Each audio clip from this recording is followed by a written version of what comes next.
WSIC News.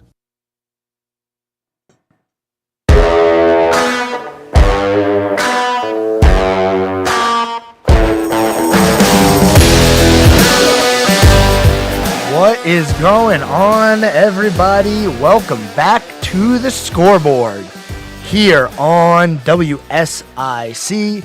We're going to be talking about sports for the next hour, and what a time to be talking about sports. We got quite a bit going on. Yeah, I know, you heard that correctly. It's the middle of July, and we do have quite a bit going on. July 18th, to be exact. We're a couple of weeks away from training camp starting, and, well, it is starting technically today, because rookies for the Falcons, Ravens, Bills, Chiefs, Chargers, Dolphins, Saints, and the Giants all report to training camp today. And what is early NFL season action without early NFL season injuries? Giants linebacker Jarrad Davis suffered a season-ending knee injury during his OTAs that landed him on injured reserve and ended his 2023 season. That via Adam Schefter. We can talk all we want about the rosters on paper going into this year and Bryce Young and how are they going to do it? How are the Panthers going to be? New acquisitions. But until week one hits, we have no idea what these lineups are going to look like. And no bigger refresher than right before training camp starting, you getting placed on the injured reserve with a season-ending knee injury. But we're not going to talk too much about the NFL today because we did talk about the NFL yesterday a lot. Yesterday was the day for franchise tag players, specifically the running backs who are no longer under contract, to sign their long-term extension, which they didn't. So we talked about Saquon's reaction. He just saying, it is what it is. We talked about Jonathan Taylor's reaction. He just said, wow. He actually had some more to say. If you're good enough, they'll find you. If you worked hard enough, you'll succeed. If you succeed, you boost the organization, and then it doesn't matter. You're a running back. And he's right. And the problem is there is such a surplus at the running back position right now that even if you are a top-tier running back in the NFL, it really doesn't matter because you can find somebody. Najee Harris getting in on the action, Austin Eckler, Christian McCaffrey. The running backs are not happy, and they're voicing their opinion, and I don't know how this changes. So I was actually thinking today about this issue specifically, the running backs and not getting paid, and their shelf life being only for a few years. And we have a few years until the next CBA agreement needs to be negotiated. But in the meantime, I'm formulating ideas on how we can help these running backs get paid, not only get paid, but get paid earlier so that they're on a real contract instead of their rookie contract. Well, I think I've come up with a pretty solid idea here. If the running back gets drafted in the first round, give him a 3-year contract with no 4th-year option. And if they're drafted in the second round, give him a 2-year contract. Does this work? Does this help everybody? I think it does because you have 2 years, 3 years to show what you're worth, and then you get paid. Instead of being a receiver or a quarterback or a lineman and having to wait 4, maybe 5 years, your career is going to last longer. Statistically, your career will last longer if you're not a running back. So why don't we get these players paid a little earlier? Instead of having them wait until they're 27, 28 years old as a running back, give them a little bit less term as a rookie and then give them the deal. But I don't even know if that would help because the problem is we have such a surplus at the position. You can find a running back. I said it yesterday. You can go on the street and say, hey, do you want to play running back for the Carolina Panthers? Go strap on the pads, get out there. You'll figure it out. You'll have 50 yards. It's not a big deal. We're going to throw the ball 45 times anyway. I don't know if it'll help, and I don't know what does help. The running back position is very weird right now, and I feel bad for anybody who plays the position, especially at a high level, like Saquon Barkley, like Derrick Henry, who's coming up on a contract, Jonathan Taylor coming up on needing a contract. So I do feel bad for these players. 704-873-1400 is the phone number here if you have anything you'd like to talk about. Angels and Ohtani were in action last night. They played the New York Yankees and the last place New York Yankees. And this makes things interesting because the Yankees are one of the teams that the media is assuming Ohtani would want to go to. And I mean, it makes sense. Big market team, great history over there. But they're not good. They're a terrible team right now. So if you are Shohei Ohtani, why would you want to go to a terrible team? The Yankees are 8 games back in the division. They're close in the wild card. I will give it that. The wild card race in the is very close. So the American League has like 8 teams within 8 games, somewhere around there. Whereas the National League, it's a little bit more spread out. We have 2 teams within 2 games, and then after that, the next team is 8.5 back.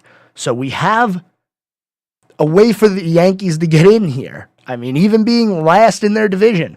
Problem is, Boston's a game ahead of them, and Boston's a game and a half out of the wild card. So the Yankees have quite a bit of time to make up this deficit. But if you're Shohei Ohtani and you see what's going on over there, do you want to get traded there? And the Angels aren't completely out of it yet either. They're 5.5 back in the wild card. They have a chance to make the playoffs. It doesn't help that Mike Trout goes on injured reserve every single year, but they do have a chance. Now, they're 9 games back in the division, so we can really forget about them trying to make any kind of a push for the division unless the Texas Rangers decide to just lay a complete egg. And even then, they have to get past Houston also. So I don't know if the Angels can actually win that division. But with 35 home runs on the year, if Shohei Ohtani can keep doing what he's doing, 3 straight games, he's hit a home run in the 7th inning or later. And I saw a clip the other day, and I'll try and find it actually during the break because I just thought about this. I saw a clip yesterday of a foul ball that Shohei Ohtani hit. It was a foul ball, but it sounded like it went 700 feet, and I'm not exaggerating. The pop on that bat when he hit it was probably louder than any other pop I've heard off of the bat. But I'll try and find that, see if we can play that. We don't want to play too much stuff now, all right? We got yelled at. I mean, we didn't get yelled at, but the PGA was not happy about me talking about Steph Curry yesterday. No. If you're watching on Facebook, YouTube, Twitter, LinkedIn, wherever you're watching, yesterday Facebook pulled our video because I played a clip from the PGA. So no more PGA clips here. Sorry. Maybe I'll play some sound. But if you're watching, we're going to do no more video on that. So we're coming up on the first break fast. Man, that flew by. But we will talk a little bit about baseball today. We have an update with Pat Fitzgerald in Northwestern. And we'll also do some NBA talk because, hey, NBA Summer League, it's over. We have a champion. WSIC 105.9, 100.7. I am Joe Berg here on the Scoreboard. If you'd like to call, 704-873-1400. I'll see you right after the break.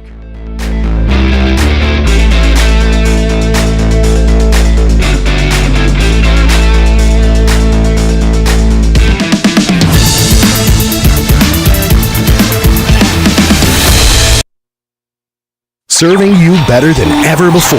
The new 105.9, 100.7 WSIC. News Talk Now.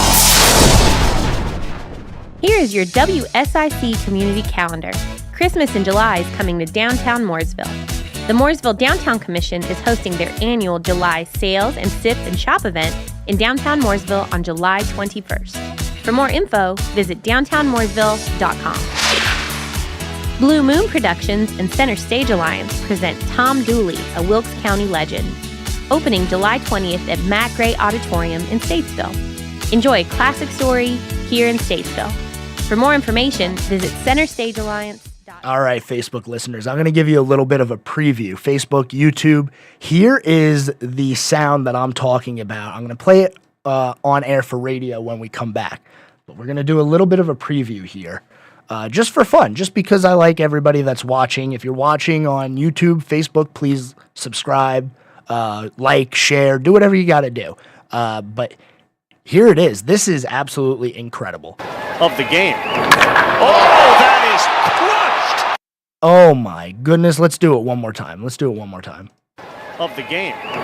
Oh, that is crushed! Oh my goodness. Arts and crafts That is and something more. else. We're going to talk There's about no that when we cost come back and because no that was registration required. beautiful. Bring a blanket and come join the fun. For more details, visit birkdalevillage.com. Do you like beach music, country music, blues, or rock and roll? You'll hear something you like during Statesville's Friday After 5 Summer Concert Series. On Friday, August 4th, Statesville native Danny Carr and the Skeleton Crew will be playing a free concert. The concert will be held in downtown Statesville on West Broad Street in front of the Mitchell Community College from 6 to 8:30. Have an event you'd like to tell people about? Yard sales, estate sales, and everything in between? Visit WSICnews.com and click on events to submit your event today. I'm Dan Sutton with your WSIC forecast. For tonight, partly cloudy through the evening with a low around 72 and light southwest winds around 5 miles per hour. Wednesday will have a 30% chance of showers and thunderstorms, mainly after 3 p.m. Otherwise partly sunny with a high near 90 and light southwest winds 3 to 8 miles per hour. New rainfall amounts of less than 1/10 of an inch, except higher amounts possible in thunderstorms. Whatever the story, We have to end our dependence on China. have your say. This debt crisis is going to set our economy back big time. This is WSIC News Talk Now. Check out WSIC's new website at WSICnews.com.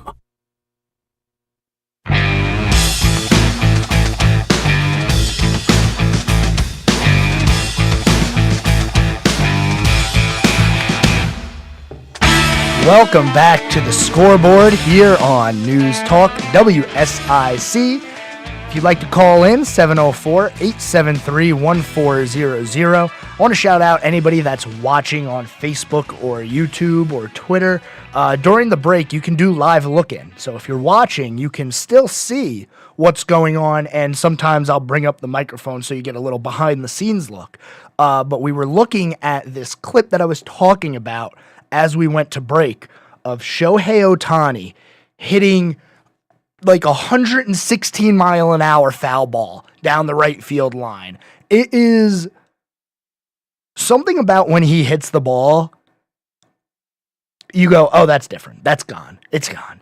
Sometimes Shohei Ohtani connects with the ball and you just know. You know, that's a home run. There's no way that doesn't leave the ballpark. Well, he had one of those yesterday. And we're going to play it real quick because it was absolutely majestic. Here it is. Of the game. Oh, that is crushed! One more time. And foul of the game. Oh, that is crushed! Oh. That is crushed! Oh, man. Oh, that is crushed! That is some hit right there. I could play that on repeat. I use it as a white noise machine when I go to bed because that thing was 116.4 off the bat. I'm looking at it right now. The video's still playing. We don't really need to see the rest of it or hear the rest of it. You just need to hear the crack of that bat and know that it went 116.4 off the bat and it was foul. But that's what Shohei Ohtani does. He's absolutely just... He's different. I don't know how to explain it. He's just a different baseball player. Let's listen to it one more time. Oh, man, that is beautiful. That's why I love baseball. The sounds of baseball are just absolutely amazing.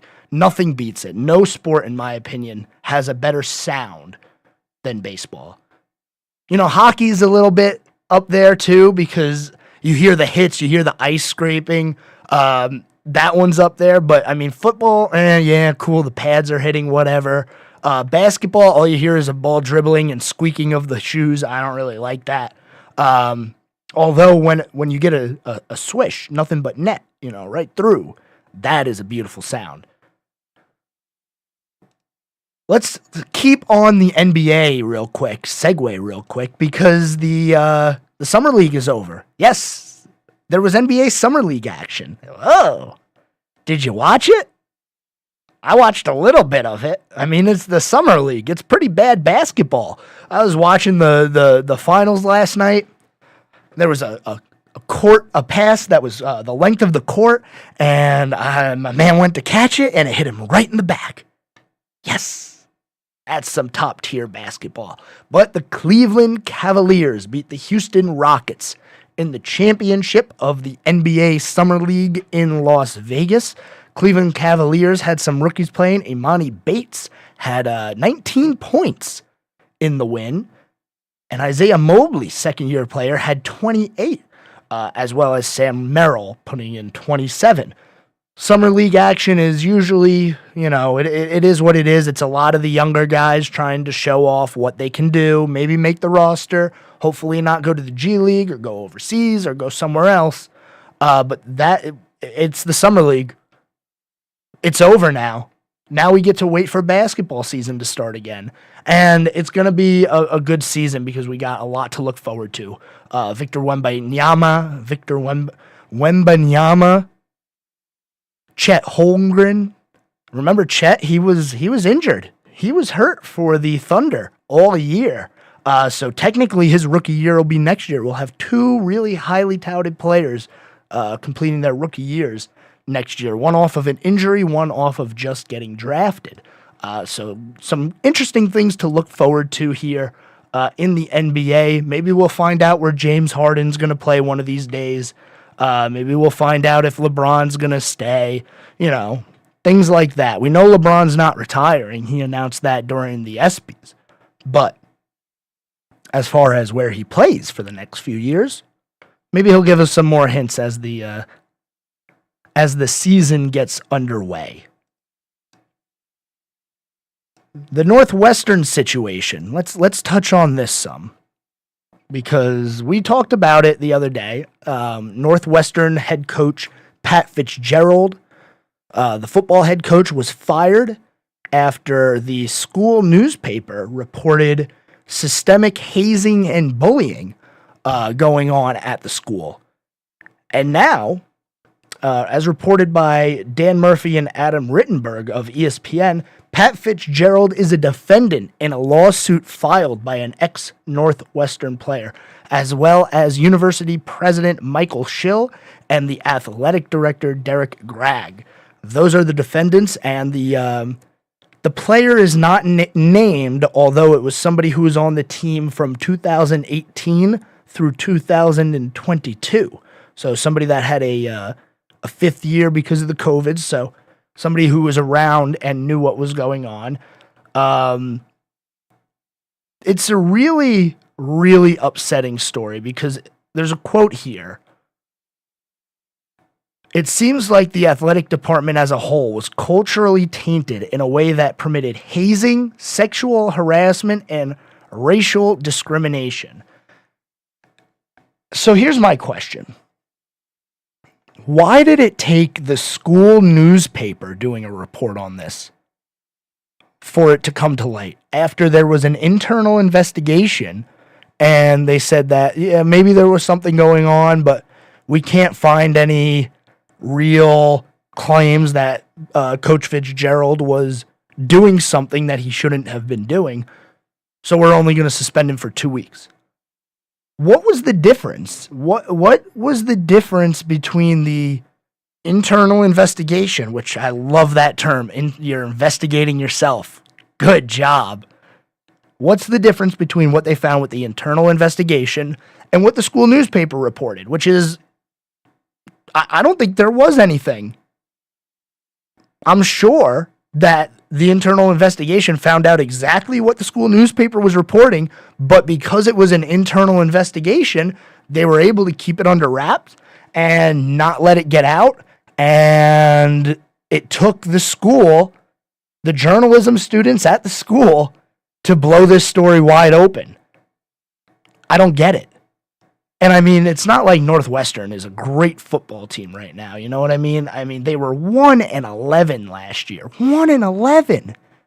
And you're trying to hold on to this guy.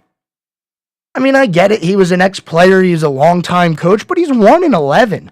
I mean, even if you found out that there was a little bit of wrongdoing, a little bit, why not just fire him? You were 1-11. That means one win.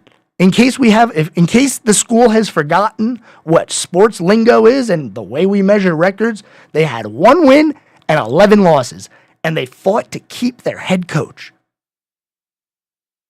I don't get it. So Northwestern now reported a couple of hours ago here, they will initiate 2 external reviews into its athletic department in the wake of an investigation into hazing and bullying that resulted in the firing of football coach Pat Fitzgerald and baseball coach Jim Foster. So at least they're doing something about it, but it's a little too late. It's a little too late. You should have done this a long time ago, because I'm sure it was a known thing. But we'll see what happens with the lawsuit. I'm sure that it's going to be a long process, so I would not expect to hear anything anytime soon. But it's sad. It really is, because now that the head coach is gone, players are entering the portal. So Northwestern freshman linebacker Nigel Glover enters the transfer portal. Once your coach is gone, you're allowed to enter the portal. And it seems like we're going to have a lot more of this. The NCAA allows players to enter the transfer portal for 30 days after a head coaching change at their school.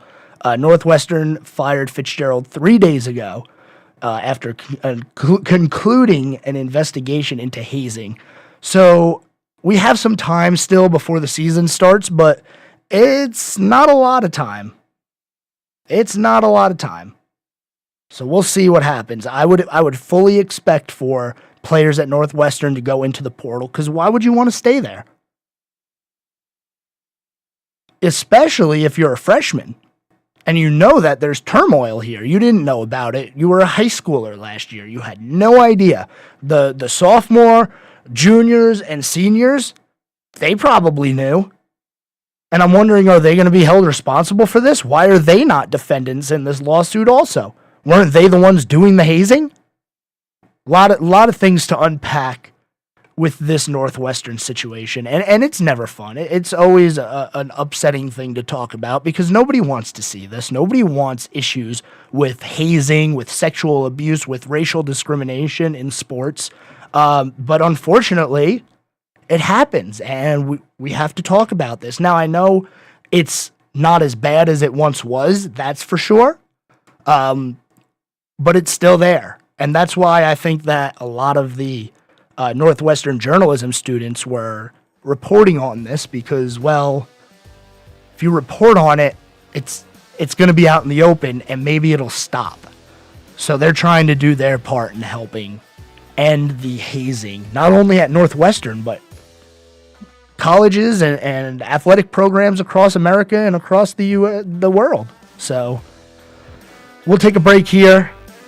When we come back, we're going to talk about the NHL a little bit. Yeah, I know. It's the off season, but we've kind of been neglecting the NHL a little bit. The Hurricanes have been doing some things, signing some players, and then we'll end things off with some NASCAR talk, some more reaction from New Hampshire, and looking forward to Pocono. So stay tuned here on the Scoreboard. This is WSIC, and we'll be right back.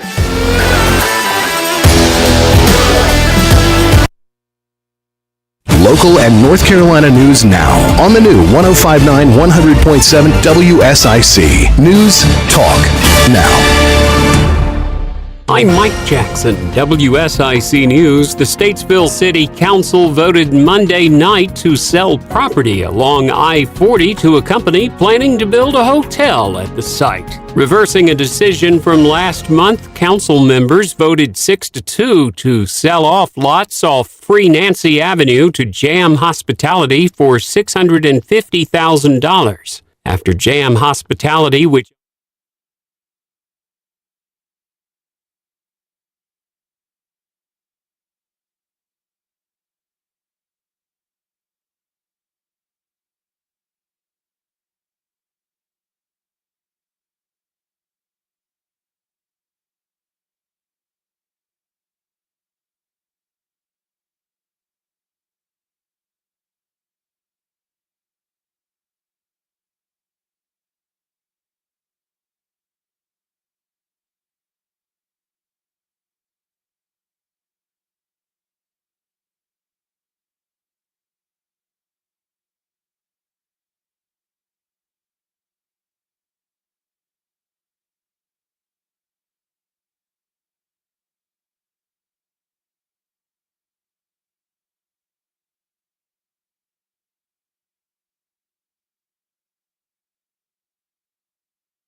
Opinion. Monday and Saturday mornings at 11. News Talk WSIC.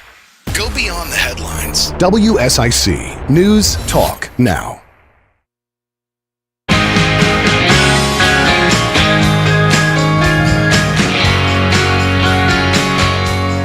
Welcome back to the Scoreboard here on WSIC 105.9, 100.7. And if you're watching on Facebook, YouTube, Twitter, I think LinkedIn, I think that's everything. I think I hit it all. Make sure you like, favorite, subscribe, share, do whatever you want to do. That way you get notified when we're live, when WSIC is live. Every show, every local show has a live video feed. So make sure you're checking all of that out. If you want to be a part of the show, 704-873-1400. I'll be looking out for that phone ringing. Maybe we can have a guest caller or two before the show ends here today. But as we went to break, I was mentioning the NHL. Yeah, we're going to talk NHL right now. I know. Don't panic, because this is a shorter segment. So we're only going to talk about the NHL a little bit. Just because there's some things going on that we should know about. A couple of days ago, we spoke about Alex Galchenyuk and the legal issues that he was having. Got drunk at a bar and started yelling quite a few things to the people at the bar, saying that he knows people in one phone call and they're done. So, he was not in a very good place, apparently, because Alex Galchenyuk has checked himself into the NHL assistance program in hopes to better himself and go down this road of recovery to hopefully play in the NHL today, in the future. But today he released a statement. Dear Coyotes leadership, teammates, and the fans, my behavior last week was deeply offensive, uncalled for, horrendous, embarrassing, disrespectful, and just plain awful. I let all of you down. I'm truly sorry. While this behavior after drinking alcohol is not representative of who I am, I do have to take responsibility for it. My actions have cost me my chance to do what I love, play professional hockey. I was very much looking forward to starting my life with my wife here in Arizona, playing alongside some of the best in the NHL, and entertaining the incredible fan base the Coyotes have built here. By checking myself into the NHLPA assistance program, I hope to get the help I need and to ensure I never make a mistake like this again. Again, I'm sorry I let you down, and I hope over time and with hard work, I can show all of you I am a better person than this horrendous moment.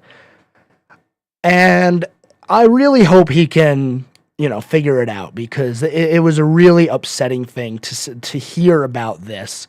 Alex Galchenyuk's been around the league for a while, played for quite a few teams. He started his career in Montreal. I think he played for Dallas a little bit too. But hopefully with this checking himself into the assistance program, he'll be able to, help his mental health a little bit and get back to just playing hockey and being, a better member of society. I did find it interesting and funny. Yes, we're going to take a turn on this. It was serious, but now there's a statement in here that's like, wait a second. He said he was looking forward to entertaining the incredible fan base the Coyotes have built. They are playing in a college arena with 3,000 fans in a city that they don't want to be in. So I just found that funny. I don't know. What fan base are you talking about? There's really not that many Coyote fans anymore. They're at Mullet Arena. But nonetheless, we hope that Alex Galchenyuk can better himself, and maybe he'll find himself playing somewhere again here. Maybe not this year, but next year. Also, the Calgary Flames announced Mika Kiprasov will have his number 34 retired. Mika Kiprasov, a goaltender for the Flames, so that's good for them. He played 572 games 41 shutouts, 305 wins. Among goalies to play more than 50 games for that franchise, his 2.46 goals against average is the lowest, and his .913 save percentage is the highest. So Mika Kiprasov getting his jersey retired in Calgary as probably the best goaltender that they've ever had. Moving on to the Carolina Hurricanes, we can't talk about the NHL without getting to the Hurricanes. I have some questions for them. Yes, I do. What are we doing? Are we just sitting here? Are we done signing people? Because it was reported, and this was a report. I'm hearing Vladimir Tarasenko is signing with the Carolina Hurricanes. Sounds like Tarasenko is going to the Hurricanes. Tarasenko to the Hurricanes, just waiting on the official announcement. Well, here we are now, July 18th, and Tarasenko's still not signed. Where did the reports come from that he was going to be a Carolina Hurricane? Are the Hurricanes still in on Tarasenko? I mean, they signed Orlov to a big 2-year deal, which was great. Get a really good defenseman to replace Calvin DeHaan. They bring back Ronta and Anderson as their goaltenders. They bring in Michael Bunting. They really didn't do too much. I mean, Orlov is definitely a good have. He is a great defenseman. He was the highest touted defenseman at the trade deadline last year, going to Boston before they blew their series against the Florida Panthers. But I'm just curious where the Hurricanes go from here, because, I mean, injuries are really what derailed them last year, not only to Pacioretty, but to some of their star players too. So do they have the depth? Are they not really worried about the depth? Are they going all in on having a solid top 6, top 4 pairing on forward and defense and see what happens? Because they still have quite a few people who have not been signed. Derek Stepan, Paul Stastny hasn't been signed. Ryan Dzingel hasn't been signed. Jake Gardner hasn't been signed. So they have quite a few people that they still need to bring back. They did re-sign Jesper Fast, which is a great signing for them. So I'm just curious, what's the plan? Do we have the roster or not? And I've been harping on this for years now.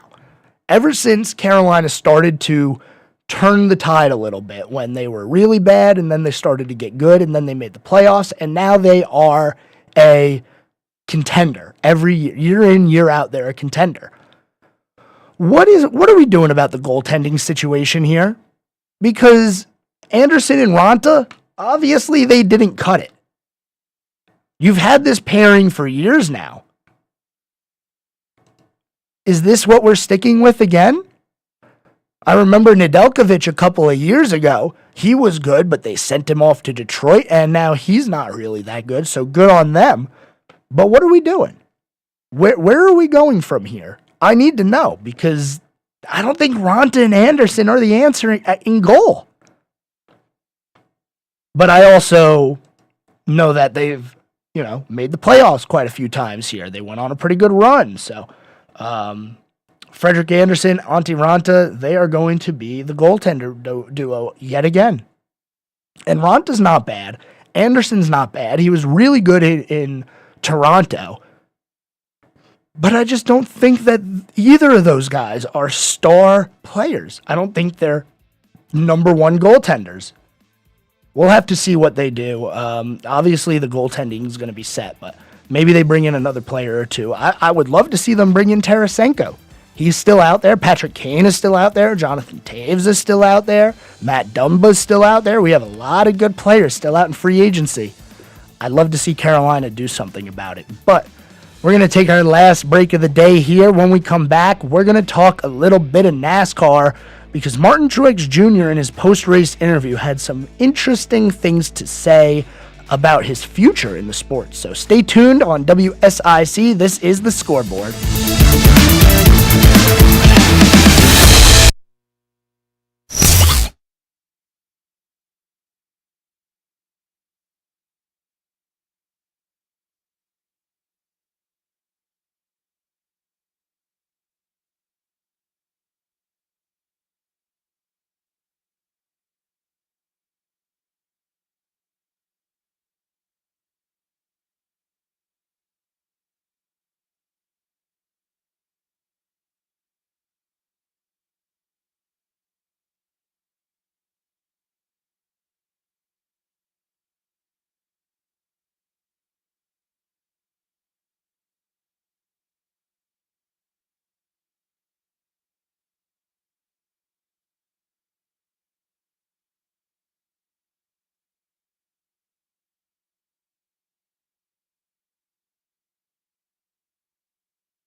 And the stories that matter most, all in one place. I totally acknowledge seeing flames is a scary situation. WSIC News Talk Now.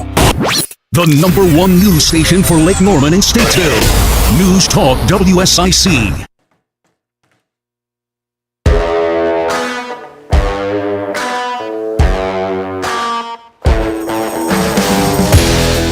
Welcome back to the Scoreboard here on WSIC. I'm Joe Berg. You can give us a call, 704-873-1400 if you have anything you'd like to talk about. I do want to put a bow on this NHL talk while we are still in the groove of talking about the NHL, because I had some breaking news come over my phone. No in-season tournament for the NHL. The league is not considering doing an in-season tournament. Awesome. Good. That's fine. Whatever. Do what you want to do. This obviously coming off of what the NBA announced a few weeks ago, how they will have an in-season tournament similar to what European soccer does. So no tournament in-season for the NHL. But, and this is the good news with this report, a return to the Olympics in 2026 is still on the table. I love it because I know the players want to go, number one, but number two, the fans want to see this. They want the NHL guys in the Olympics. It's always one of the best hockey events. It is probably the best Olympic sport in the winter, watching the NHL players do hockey, but that's what we got for the rest of today. That's the last piece of news I think that we're going to get from the NHL because there's nothing else going on. So there it is, no in-season tournament, and maybe they're going back to the Olympics here in 2026. So that would be great. I want to bring back some sound here from Martin Truex Jr., race winner on Monday. It wasn't on Sunday. Race winner on Monday at New Hampshire. He was asked about his return and possibly retiring, and here's his response. You know, I was talking out there to Claire, and I was like, you know, this sport isn't exactly what it appears to be sometimes. It takes a big commitment. My team is amazing. They deserve the very best driver, the guy that wants it more than anyone else. And I've been that guy. And I want to make sure that if I come back, I'm willing to do that. It takes a lot. It's not just show up at the track, drive the car, go home. Takes a lot. Takes a lot of commitment. It's a lot of travel. You know, a lot of time missing things with family and friends and all those things that I've done for, 25 years. Do I want to keep doing it? And am I willing to, sacrifice all those things again for my team? So that's just what I'm thinking about. I don't know that running good and winning makes a difference. Be pretty awesome to win the championship and walk off into the sunset. So Truex is contemplating retirement, and I'm not too surprised. He's getting up there in age. He's been around for a while, so the fact that he's still around is really nice. He's part of some of those guys that we think about, like Kevin Harvick, Kurt Busch, who's not racing anymore, around that era of NASCAR. But Martin Truex Jr., he's getting up there in age. I don't know if this year is going to be the year he retires. He's having a really good year. Like we talked about, 4 wins. Over the last couple of weeks, he's been doing really well. 3 top 2s in the last 5 weeks. So at 43 years old, he's close to the end, but we know NASCAR drivers, they're able to get there, get into the mid to almost upper 40s at times.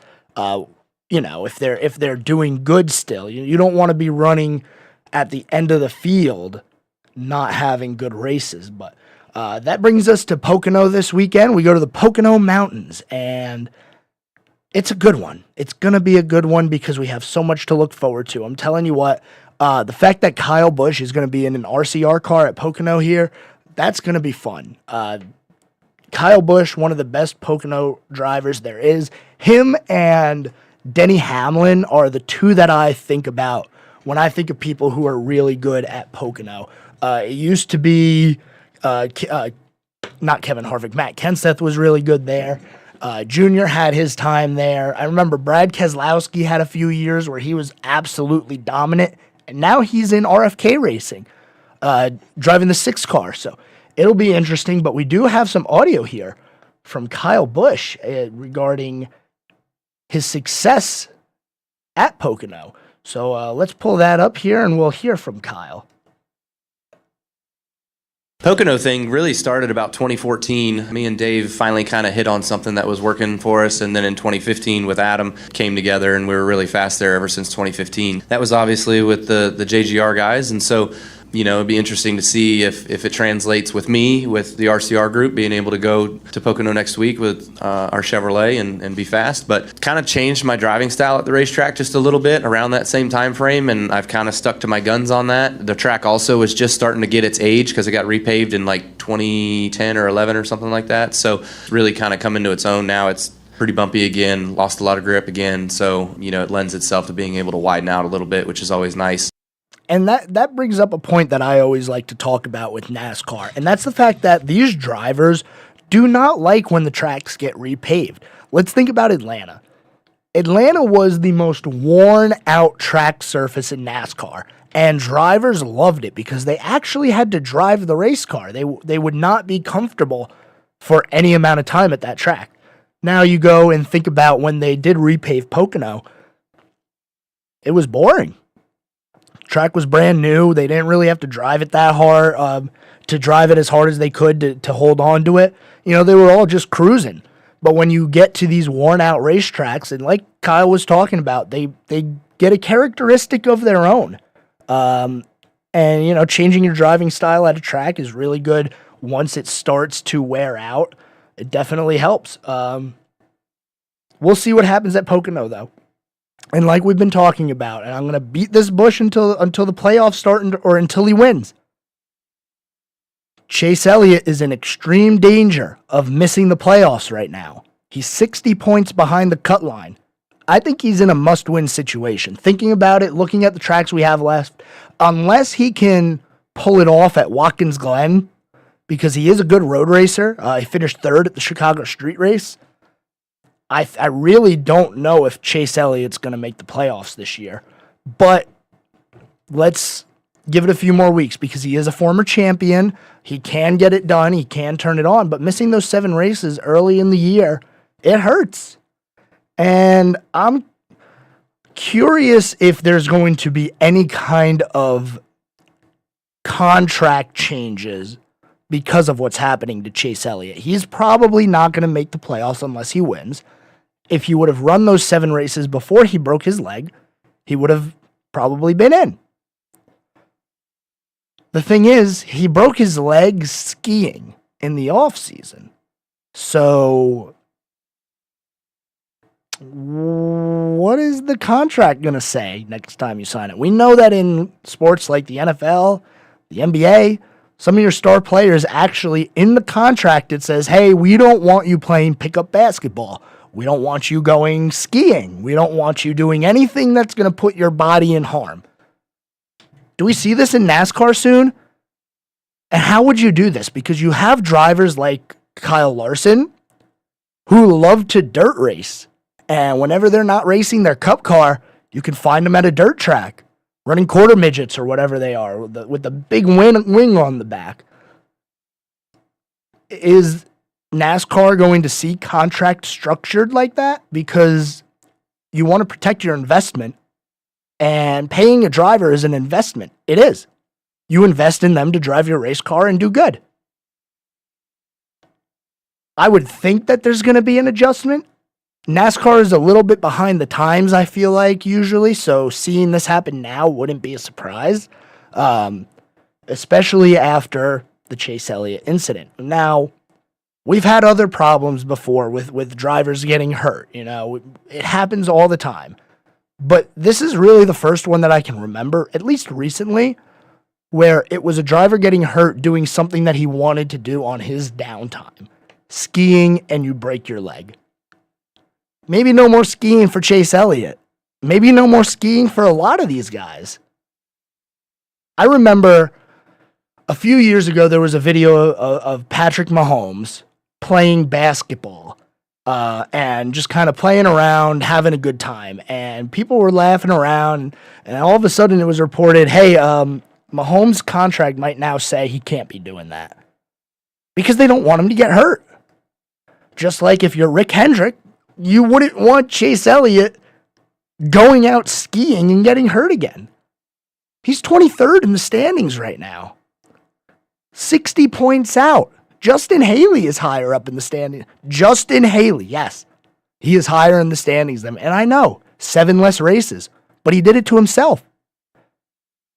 It's not like he was in a big crash on the back stretch at Daytona and he did what, or on the front stretch of Daytona and did what Kyle Busch did, going to the inside wall and breaking both of your legs. No, this is something that he did. And he might miss the playoffs because of it. A former champion. And he's still young, too. That's the crazy thing. I would not have expected Chase Elliott to fall off like this. But he is. He's starting to fall off. When you look at his results from this season, only 7 top 10s, 5 top 5s, only 38 laps led. That's tough sledding for Chase Elliott. But we're going to see. I mean, he has a good chance. He does have a good chance to win a race before the chase starts. All I'm saying is he is not going to point his way in. That's all we have for the Scoreboard today. Thank you for tuning in. WSIC, if you're watching on Facebook, YouTube, like, subscribe, favorite. If you're listening on the radio, we will be back here tomorrow. I promise you. Same time, same place. My name is Joe Berg here on the Scoreboard. For WSIC, I'll see you tomorrow.